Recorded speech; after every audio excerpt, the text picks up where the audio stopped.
Today I am going to discuss the remaining two opportunistic fungi, Mucor and Rhizopus. This slide is showing you both Mucor and Rhizopus, and I will just here point out the morphological differences between the two. This is Rhizopus. Both Rhizopus and Mucor, they are saprophytic molds and they are widely found in the environment. They are responsible for a disease which is known as Mucormycosis. These organisms are not dimorphic, they are just present in form of molds, and here you can see the structure of Rhizopus. This Rhizopus or the mold has these root-like structures which are known as rhizomes, and these are not seen in Mucor. As we move on, we see these hyphae, and they are non-septate hyphae both in case of Rhizopus as well as Mucor. The stem which is coming up is the sporangiophore, and this sporangiophore in case of Rhizopus is unbranched. But if you look at this slide, you can see this branched sporangiophore, and this is a typical feature of Mucor. On the top, there is the sporangium here as well as here. Both Mucor and Rhizopus has sporangium, and this sac-like structure is filled up with spores. When it breaks down, as you see over here, the spores are released in the environment, and by ingestion of the spore, and they are airborne, and by ingestion of these asexual spore, disease or mucormycosis can occur. So this is just a general morphological difference between Mucor as well as Rhizopus, but as I said before, they are responsible for mucormycosis. They are saprophytic molds, not dimorphic. Again, I am pointing this out. They are just present in form of molds. Transmission is by this: when the spores are released from the sporangium, these spores become airborne, and then they are inhaled by immunocompromised people. They go and invade the tissues of these people, and they are going to result in disease production. Here as well as here, this is an arrow which is again pointing towards the spores which are coming out of the sporangium. Now, the people who are most susceptible to these spores are those who have diabetes, especially diabetic ketoacidosis, or patient with burns, or the ones who have leukemia or are undergoing bone marrow transplant. They are the ones who are most susceptible, and they generally get infected with the spores which are present in the environment, resulting in formation of disease which is known as mucormycosis. Now, what is mucormycosis? It basically generally involves the nose and the face. The spores which are released, they are going to be taken up by patients who are immunocompromised. They go and proliferate in the cell wall of in the walls of the blood vessels. Especially, as you can see in this picture, the sinus is involved. So the spores have settled down in the blood vessels of the sinuses, paranasal sinuses, and as they multiply, they are going to block the blood vessels, resulting in infarction and necrosis of the tissues which are distal to the blood vessels. So this condition is very commonly seen in our part of the world as well. Then there is another condition which is known as Rhino cerebral mucormycosis. This is mainly seen in diabetic patients, and in these patients, the spores of the mold in the sinuses are going to germinate, and they form hyphae, and these hyphae invade the blood vessels. They start multiplying in the blood vessels, and they are going to block the blood vessels, and when the blood vessels are blocked, there is going to be again infarction and necrosis of the tissue. And it has been seen that they go and invade the blood vessels which supply to the brain, resulting in necrosis of the brain. So this is rhinocerebral mucormycosis, mostly seen in diabetic patients.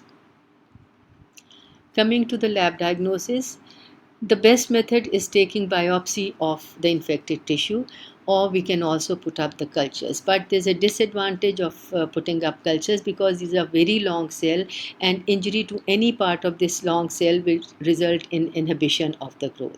However, we still are able to grow them on cerebroid media, and as I'll show you in the slide how they look like. Regarding biopsy, once you have taken the biopsy, you're going to do H&E staining, and you can see, as you can easily visualize over here, that these are non-septate hyphae. They are non-septate broad irregular wall. The walls you can see at some stages it is narrow, at other it is broad. So they are irregular walls and they are non-septate, and you can see more or less right angled branches can also be seen here. So this is the biopsy specimen of a patient who is suffering from mucormycosis. The colonies, now if you put up the cultures, this is Mucor colonies. They are going to produce these cottony colonies on cerebral agar. So if you just take a portion of these colonies and make a smear on the slide, observe it under the microscope, you're going to see this typical branch sporangiophores. In case, as I told you in the first with the first slide, that with Mucor, the sporangiophore is branched, and you can see on the top of this the sporangiophore is the sporangium. And when this sporangium breaks down, it is going to release these asexual spores, and it is these spores which are inhaled, or it goes and settle down in the tissues of immunocompromised individuals and will produce disease. So this is the colonies of Mucor. Here you can see the colonies of Rhizopus. The colonies, the morphology is more or less the same. You can see these cottony colonies, and again, if you make a smear of this colony, put a drop of normal saline on the slide and take a portion of this colony, and you just prepare a slide and examine it under the microscope, you're going to see these unbranched sporangiophores as compared to Mucor, where the sporangiophore was branched. This is unbranched, and the sporangium is again filled up with the spores. When it breaks down, the spores are released, and again the same pathology will be seen. So this is how we see the culture of Rhizopus and Mucor. But as I told you before, it is difficult to culture them because they are very large cells, and if any part of the cell breaks down, then there is inhibition of the growth. Treatment. The most important part of the treatment is that you have to treat the underlying disorder. If the patient has diabetes ketoacidosis, or there's burn, or there's bone marrow transplant has been given, or leukemia, you have to first the underlying disorder and then put the patient on this antifungal drug. And the most important is this amphotericin B. Besides this, you have to surgically remove the necrotic tissue so that healing can start over there. Now, this Mucor and Rhizopus, generally you don't get an SCQ on this, but you do get MCQs on this. And in order to just to summarize this slide, what does this slide show you? You can see the branched sporangiophores. So this is Mucor, not Rhizopus.